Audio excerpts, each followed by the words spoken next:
8. The meal I cooked last night ended up in the trash. Hunger and pain wrapped around each other until I passed out on the bed. Someone knocked at the door early the next morning. Half asleep, I stumbled from the sofa, cracked the door open, and when I saw who it was, the drowsiness vanished completely. He stood there, frost in his expression, as emotionless as always. Instinctively, I slammed the door. The metal clang separated us. I hurried to my room, pulled on a jacket and long pants. When I opened the door again, Jiangju's gaze landed on my face. A cold, cutting look. "What do you want?" I skipped the pleasantries. His eyes dropped to my wrist on the doorknob, a patch of colorful ink there. He narrowed his eyes. His voice was icy. "You've tattooed your arm too?" I didn't answer. He took my silence as confirmation, and the emotionless mask cracked. "You're really going to hang around with that thug? Turn yourself into trash too?" Jiangju's words had always been venomous. Back when things were worse between us, our voices were knives dipped in poison. But he couldn't insult Zhou, because she was my best friend. The faint scent of tobacco on him crept into my nose. My forehead throbbed, nausea churned. The pain in my abdomen surged back. My hand shook on the doorknob. Finally, I couldn't hold it in.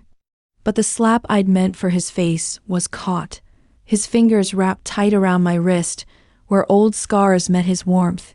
His eyes flickered with something like shock. "Your wrist, those scars!" He didn't finish. I slapped him again. His pale face flushed red where my hand landed. I'd hit hard. The tobacco smell wrapped around my nerves. Cold fear crawled up from the soles of my feet, inching over me. I wrenched free. My wrist was raw and red. I clasped my hands together to stop them from trembling. "Jiangnem, get out. Get out." I lowered my eyes, staring at my feet. "Don't touch me. Get out." 9. He left. I stumbled to the bathroom and scrubbed my hands where he'd touched me, scrubbing until the scarred skin split and bled, water running red down the sink. The color stabbed at my brain. I gripped the sink, panting hard, finally calm. When the delivery guy came at noon, he brought a huge bag. I spread everything across the coffee table.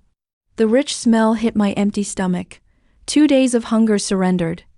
I picked up my chopsticks and stuffed everything into my mouth. But when I was too full, my stomach churned violently. I staggered into the bathroom and threw it all up. Water soaked my clothes as I lay on the cold tiles. Pain near death felt so vivid. I lay there with my phone, scrolling through old messages. One stopped a month ago. "The last thing Zhou sent. What did you eat today?" I hadn't replied. I hadn't told her about the diagnosis. 5 years of friendship. Long and short at once. Long enough to carve itself heavy into my life. Short enough to be flipped over in a matter of hours. Delete chat history with sister? The red letters burned my eyes. The worsening pain felt like a prompt, pushing my finger to the delete button. 5 years gone in an instant, taking my last tie to this world with it. The day of the diagnosis, the doctor had looked into my eyes and said gently, "Even though it's late-stage stomach cancer, with treatment and optimism, you could live another 2 or 3 years." I'd smiled and thanked him, but I hadn't answered. I didn't have a reason to keep living. My brother had once very clearly wished for my death.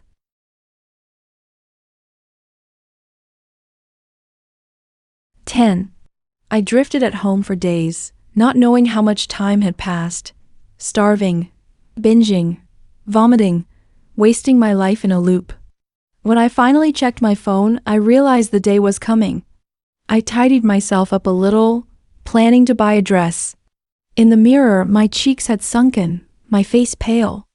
I hesitated, then put on makeup anyway. It was a weekday, so the mall was nearly empty. I wandered aimlessly through the floors until a white dress in a window caught my eye. The salesgirl greeted me warmly as I stepped inside.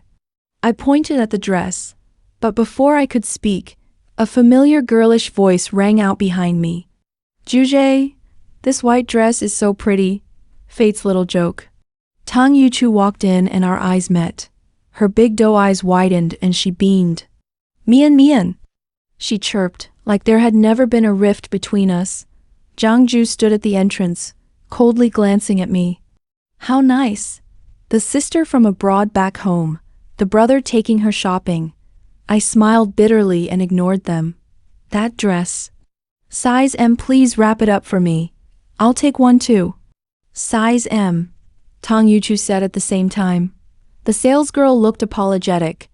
It's been very popular this year. Only the one on the mannequin left in size M. You two could look at other styles, or I can check our stock. Tang Yuchu frowned, about to speak. Then, wrap it for me, I interrupted without hesitation. The salesgirl nodded and left to fetch it. Mian Mian, Tang Yuchu called softly. I looked up at her. What? Could you let me have this one? She asked, face contrite. You know how much I love white dresses. You don't even wear them. Shameless. I glanced at Zhang Ju. He lowered his eyes, saying nothing, like he was letting her. How ridiculous. So many years. She hadn't changed at all. Everything she wanted I had to give up. Toys, clothes, grades, even family. No, I said coldly. Tang Yuchu froze, watching as I took the bag dress. Her eyes shimmered. Then she lowered her head and went back to Zhang Ju. He bent to say something. She blinked and smiled again, delighted, clinging to his arm. Not forgetting to glance at me. Like a child flaunting her stolen toy, my brother, now hers. But the dress didn't matter. What she wanted was for me to see, to believe, that my brother loved her more. Who cares? It had been this way for over a decade.